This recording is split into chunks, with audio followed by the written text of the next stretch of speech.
Okay, guys, thank you. Thank you to everybody. I think this is loud. That's the music. It's right there. Right there, right? Yeah. Okay. Yeah. It's perfect? Okay. Good morning to everybody. My name is Elizabeth Razar. Today I'm going to talk about Bolivian archaeology. Bolivia is situated in South America. As you can see, it's in the center. We used to call the heart of South America. Bolivia is bordered with to the north and east with Brazil, to the southeast with Paraguay, to the south with Argentina, and is bordered to the west with Chile, and the northwest with Peru. And that's why Bolivia doesn't have a sea. Bolivia has three major climates, and the east part is hot, and the center is valleys, is the warm temperature, and the west is the altiplano, is the high altitude. Today, as I say, I'm going to talk a little bit about the Bolivian archaeology. And Bolivia has many difference of archaeological until today. We still, if you go to there, you can see and you can feel yourself. You go back to the 19th centuries because still there are those remote archaeological things. Okay, today I'm going to talk about Tiahuanaco. The Tiahuanaco is situated in, close to the Lake Titicaca. Like as you can see, it's over there. It's in the west side and the Altiplano. It's the most highest place. And if you go to there, sometimes you have to take a couple days for a rest a little bit. And then your body can to recover and can get a little bit more oxygen for your lungs. Tiahuanaco is situated close to the Lake Titicaca. It's 2 hours driving from La Paz, that's its capital of Bolivia. Tiahuanaco is remote since more than 15,000 years before Christ. It's a mystery until today. Archaeologists find probably it remote more than older than it is. It's supposed to be in the history is the oldest city on his age.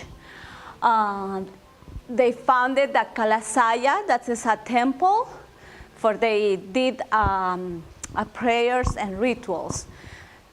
Because as I said, Tiahuanaco was a modern city on those ages.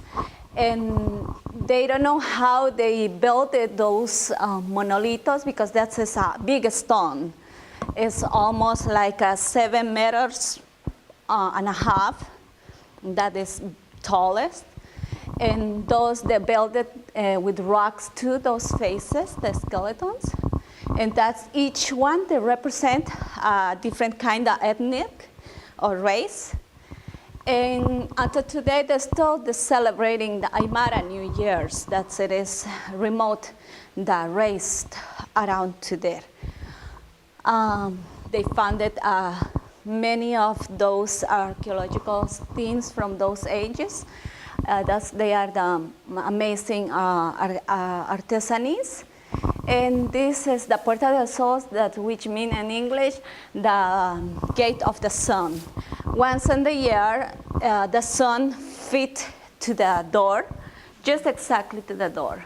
And that day they make celebration. It's just only one time in the year. And everybody around the people, they arrive to there to just only appreciate that and they receive the bless because that's they believe. They believe that when the sun fill the door, you receive, you bless. Mm-hmm. And until today, they're still celebrating. Aymaras, they are very traditional still until today. And it's very they attach too close to that culture.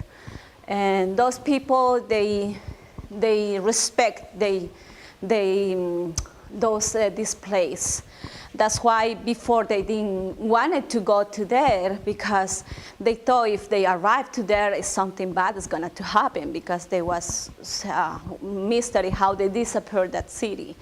But until 1945, once they started to excavate a little bit more that archaeological place. Now I'm going to talk a little bit more about Lake Titicaca. The Lake Titicaca is the most highest lake, and it can be navigated. And you have different views, as you can see. And they call the Isla del Sol, that is mean the island of the sun, that is situated in the center of the lake. And supposed to be, the history says that the Lake Titicaca burned the culture, Inca's culture, that they burn the Mama Ocllo, and they create, supposed to be, the how I can explain, the fathers, the mother moon and the father sun, they are right to there, to that island, and they procreate the culture that's supposed to be started to there. What else? The Lake Titicaca, the Titicaca name is translated from Roca Puma, interpreted for those shapes. That's as when you see the shape of the lake, you can see a puma.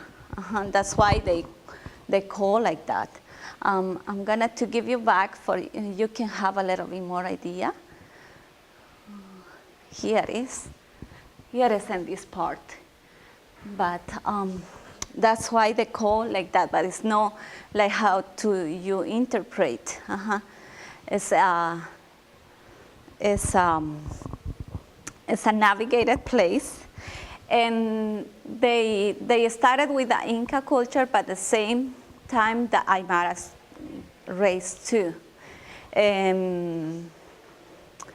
But then the Incas, they took all the control around, and the Aymaras, they became a little population. Here you can see the Totoras boats, and the same in the lake. They built it with those sticks they grow into the lake, and they separate and they make dry. But the good thing about these sticks, they grow and they call Totoras, they are flexible. And when they put it together, when they pass the time, they started to stick together, and that caused to this make float. This remote more than the 1,000 years before, and still they keep that tradition. By the way, there are a couple towns, they just, that's just their job, they build just those boats because they pass tradition by tradition. And they live on top to the lake too. In the Lake Titicaca's around, they have those facilities for it to make harvest. They did the steps style or steps technique, that when the rains came and then the water flows down, and that's they had the culture, the agriculture. And when you go to there, you can find many artisans, like those people. They just made that tradition from those families. And those there aren't a school for it to learn that artisanry. Just only you can learn by your ancestor came to teach you. and it's recognized our artisanies by UNESCO. And those places I talk about today, they are recognized for UNESCO World Heritage. And I think so if you like archaeological, it's a good place for you can go. Thank you and have a good day.